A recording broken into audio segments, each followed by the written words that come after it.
नमस्कार दोस्तों, फिर से आपका स्वागत है मेरे एक नए वीडियो में। मैं अपने इस वीडियो में बताने वाला हूं कि पंचायती राज विभाग के अंतर्गत 15,610 पदों पे जो बहाली होने वाली थी, इसका जो नोटिफिकेशन है इसे पहले भी निकाला गया था, लेकिन इसका बहाली प्रक्रिया अभी तक नहीं हो पाया है।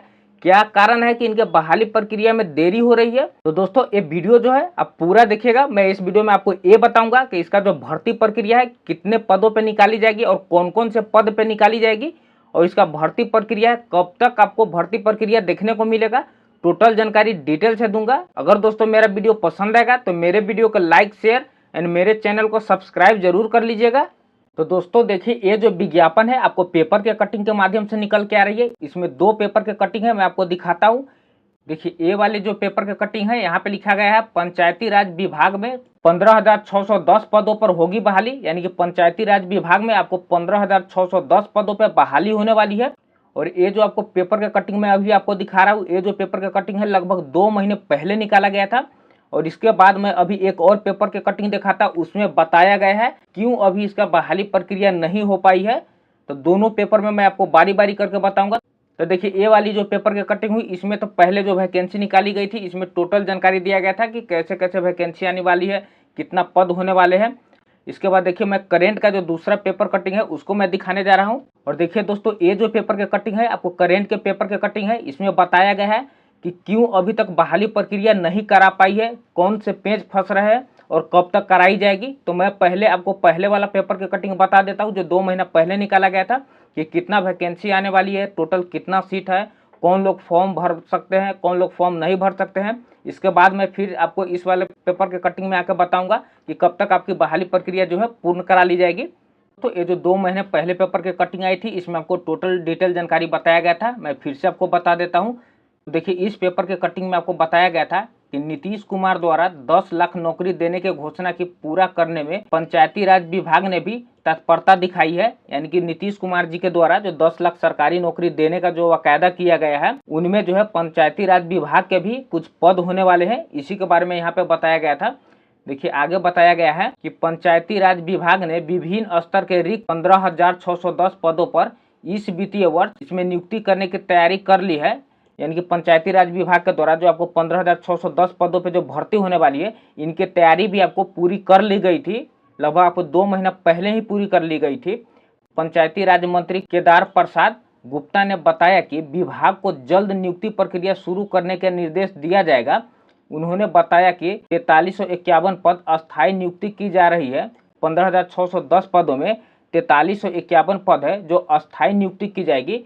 और इसके अलावा जो पद बच गए 11,259 पदों पर संविदा पर नियुक्ति की जाएगी। देखिए, यहाँ पे आपको टोटल डिटेल से बताया गया था कि 4351 पद है वो आपको अस्थायी पद होने वाले हैं, यानी कि आपको जो ये जॉब है परमानेंट होने वाले हैं और सरकारी जॉब होने वाले हैं। जबकि यहाँ पे जो आपको 11,259 पद है ये आपको संविदा के आधारित पे होने वाले हैं। इसमें भी आपको ये नहीं है कि जॉब में से निकाल दिया जाएगा, लेकिन ये समझ के चलिए अब अर्ध सरकारी के तौर पे होता है। अगर आप अच्छे ढंग से काम नहीं कर पाते हैं तो कोई जरूरी नहीं कि आपको रखेगा ही, निकाल भी सकता है, लेकिन इसमें से निकाला नहीं जाता है। देखिए, आगे बताया गया है कि पंचायती राज मंत्री केदार प्रसाद गुप्ता शुक्रवार को वित्तीय कार्यों के जानकारी प्रेस के साथ साझा कर रहे थे। उन्होंने बताया कि जिन अस्थायी पदों पर नियुक्ति करने के निर्देश दिया गया है उसमें पंचायती राज अधिकारी के 112 पद है, यानी कि अस्थायी पद के बारे में यहाँ बताया जा रहा है। और इसके बाद है अंकेक्षक के पद 28 पद हो गए, पंचायती सचिव के 3525 पद है, निम्न वर्गीय लिपिक के 504 पद है, निम्न वर्गीय लिपिक के 1 पद है।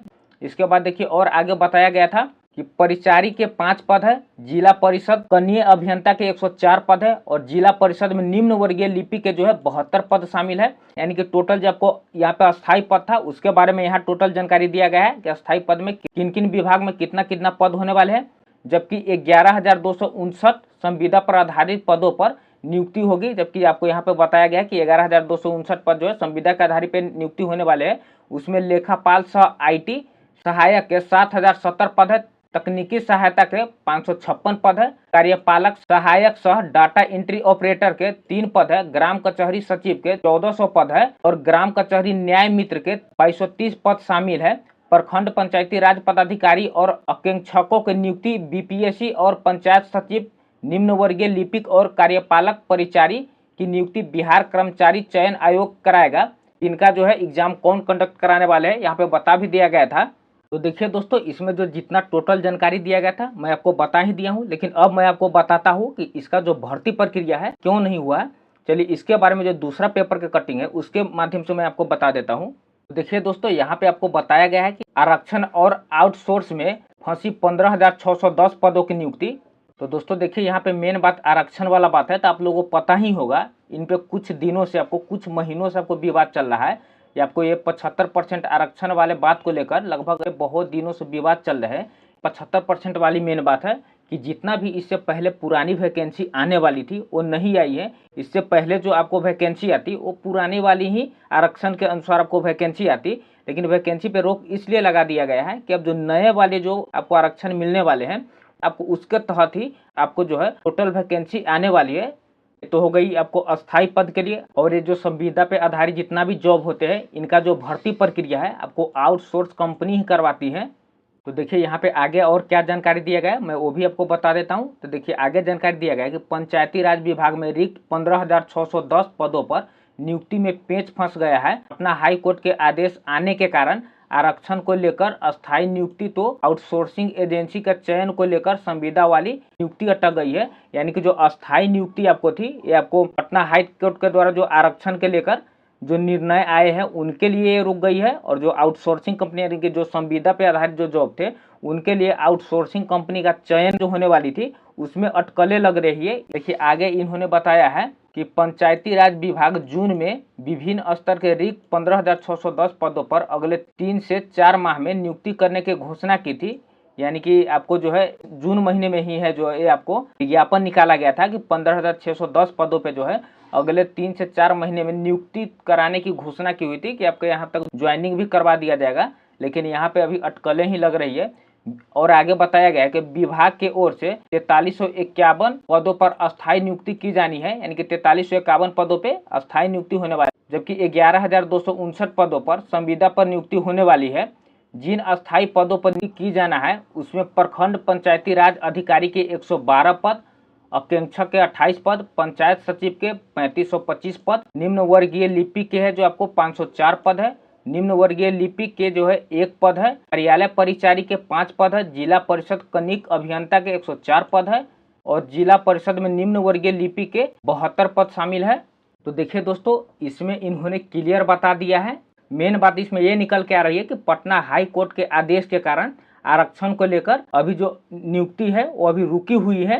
और देखिए लग रहा है कि कुछ महीनों के अंतर्गत ही ये जो वैकेंसी है आपको इसका नोटिफिकेशन देखने को मिलेगा। ये तो कंफर्म है कि ये आपको जो वैकेंसी है 2024 के अंदर ही आपको वैकेंसी देखने को मिलेगा। और इसमें जो संविदा वाले के लिए है उनके लिए जो भर्ती प्रक्रिया आउटसोर्सिंग कंपनी के द्वारा कराया जाता है तो उनका अभी चयन नहीं हो पाया है, तो उनका भी चयन कुछ दिनों के अंतर्गत लगता है कि हो जाएगा। जैसे ही इसका नोटिफिकेशन निकल के आएगा मैं आपको एक पूर्ण वीडियो बना के डाल दूंगा, और इसका अप्लाई किस तरह से होगा टोटल जानकारी इसका नोटिफिकेशन आने के बाद मैं आपको एक एक करके टोटल जानकारी बता दूंगा। तो देखिए दोस्तों, इसमें जितना भी जानकारी दिया गया था, दोनों पुराना हो या नया पेपर, दोनों पेपर के कटिंग के माध्यम से मैं आपको पूरे डिटेल से बता दिया हूँ। अगर दोस्तों आप इसी तरह से सरकारी योजना और सरकारी वैकेंसी से रिलेटेड वीडियो देखना चाहते हैं तो मेरे वीडियो को लाइक, शेयर एंड मेरे चैनल को सब्सक्राइब जरूर कर लीजिएगा, क्योंकि दोस्तों आपके एक लाइक और एक सब्सक्राइब से हम लोग मोटिवेट होते हैं और वीडियो बनाने में बहुत ही अच्छा लगता है। तो चलिए दोस्तों, मिलते हैं नेक्स्ट वीडियो में। बस आज के लिए इतना ही। जय हिंद दोस्तों।